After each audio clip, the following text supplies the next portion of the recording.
It took me a year to build the systems that actually got me into the audition rooms I was targeting. Then I sat in those rooms and booked nothing for a long time. Nobody warns you about that part. Getting seen and getting cast are two totally different spheres, and they require different fixes. Actors at my level with way more raw talent than me are getting stuck at that second part. Here's the 3 mistakes I was making inside of the audition itself. And by the end, you'll know what made my tapes go from being watched to actually being cast. The very first mistake I made was treating the audition like it was a performance. This is the one that usually costs actors the most and the one that they can see the least. So you finally get your sides for the audition. Sides are the 2 to 5 or 6 pages that they'll give you to audition. It's the material. At this point, you've been waiting months to get a shot at this. So of course, you go to tape it and you gotta show them everything you got. Every color, every choice. Give them the full range of who you are. And you lose. And you can't really figure out why. Because you did good work. There's a specific reason that kind of read doesn't land. And it took me about 100 tapes to see it. So let me explain.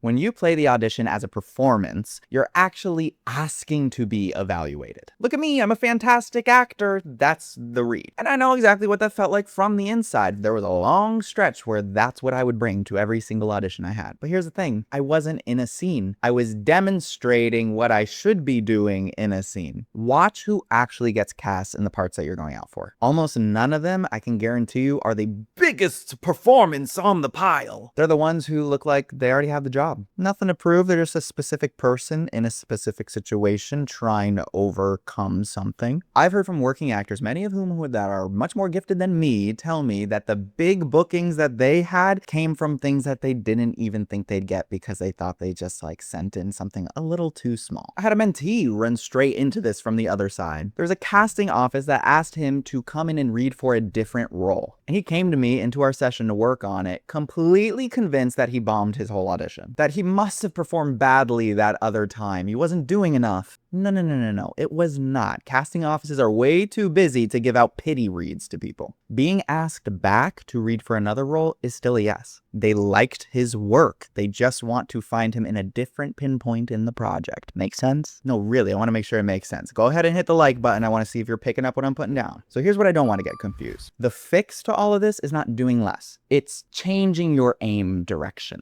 You're not there doing the scene to be watched. You're there to get something from the person across from you, from your scene partner, and that's it. The camera's just there to observe. But also I gotta say, there is one thing that sat underneath all 3 of these mistakes that basically left me stuck for years. Here's what it is. You have no idea if any of your auditions are actually going anywhere. And that's the part that drains actors quietly in the background. When every audition you have just disappears into silence, you can't really tell the near miss bookings from the huge miss bookings. So then people end up doing one of 2 things. They change nothing about what they're doing, or they change everything about what they're doing. And either way, you're just guessing. I had that exact same problem for years until I started logging. What is this specific project? What casting office is it coming from? What did I do in this read? What came back from it? And once there was enough data, because that's what that is, you start to see patterns. Things that I could not have known in that moment, but looking over months and years, I can learn. It's the whole idea behind the free audition tracker I put together. It's in the link in the description down below if you would like it. And as an extra bonus, anyone who signs up for the audition tracker gets added to my newsletter that is not boring. The newsletter is actually there to help actors. I tell you what is currently casting, who the casting director is, and where you can get in front of them so that you can do some networking each week. And those events can either be in person or online, so really you can network from anywhere. Either way though, let me go to mistake number 2,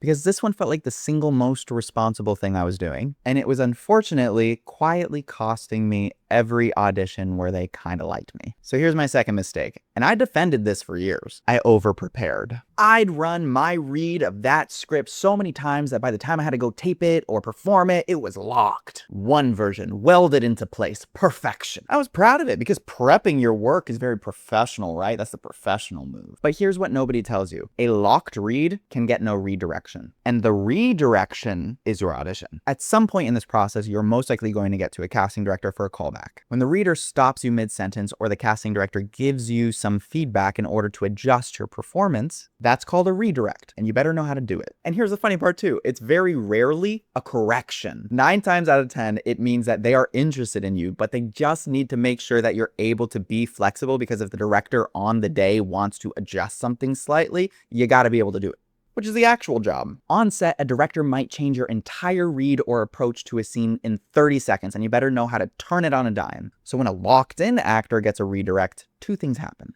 They either do the exact same read again, but like, oh, we just changed this little tiny thing in it. Or they completely fall apart and lose the thing that made them good in the first place. I've done both. So the note you're being given is an opportunity, and a locked read is what prevents you from taking it. Building out the read is the easy half. Building out the skills so that that read can survive with adjustments to it is the part that A, nobody talks about, and B, nobody trains. Except me and my mentees.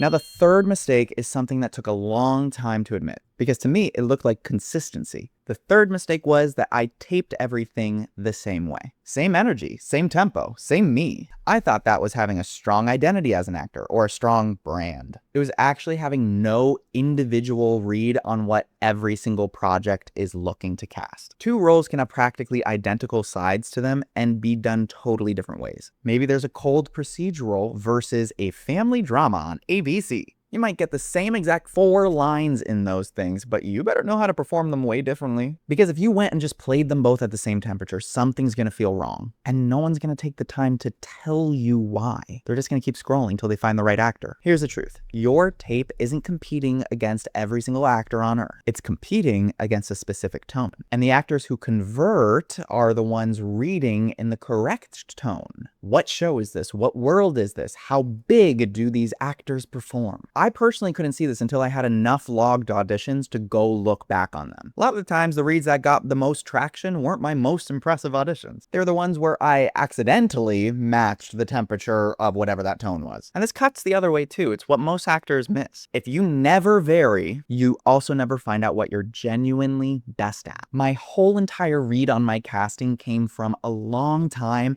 of trying things. And then I stopped forcing myself to be well-rounded as if I could be cast in absolutely everything, and instead said, this is the area I want to be in. And I started leaning into where the work actually felt good for myself and got specific. So that is number 3, performing instead of playing, perfecting instead of staying loose, and sameness instead of tone. But all 3 of those things sit on something even more basic. And if that part is broken, absolutely none of those things matter, because it will never reach the person who's actually going to watch. So here's the thing nobody says out loud because it seems too obvious to matter. Most tapes are not losing on the acting. They're losing before the acting's even visible. And if this one stings because you can do absolutely every single thing in this video and you're still never sticking the landing, there is a specific order to fix things. And it takes about 5 seconds. Let me explain. Your tech setup is your floor. It's not your polish, it's the floor. And there has to be 4 things on it. Light, not expensive lights, even light. Your face should be the brightest thing in the frame. I see all you people who light your backdrop like it's the sun. If half of your face is gone because it's so dark, the reading is gone. If your audio sounds terrible, we just don't want to listen. Your phone's natural built-in mic is going to work better in a soft room. What do I mean by that? A room with a lot of rugs, curtains, soft things that absorb sound. That's going to work better than a nice mic plugged into your phone, clipped onto you in a very hard room with a lot of wood and stone. And framing, please. Your run-of-the-mill framing is going to be chest up, eyes about 1/3 of the way down the frame. Want a little, maybe inch above your head, and that's it. And for your eyeline, we want it just right off the lens, and we want it directly next to it,